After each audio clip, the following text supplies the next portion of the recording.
siap Piranti lunak, siap posko, siap alat perahu, siap kondisi kamtimas, siap masyarakat dan siap personil, siap sarmas dan siap anggaran.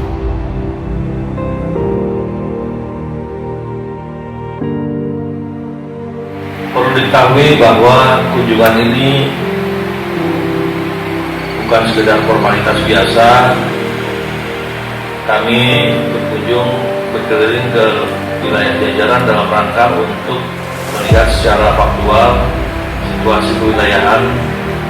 Rekan-rekan sekalian, 2 minggu yang lalu kami berkunjung ke wilayah Pantai Timur, dan untuk minggu ini kita menyesuaikan untuk berkunjung ke wilayah Pantai Barat. Jadi dalam rangka untuk mengecek kesiapan satuan wilayah tingkat Polres dan tingkat Polsek untuk menghadapi agenda Kamtibmas ke depan. Yang paling dekat adalah terkait dengan pemilihan umum tahun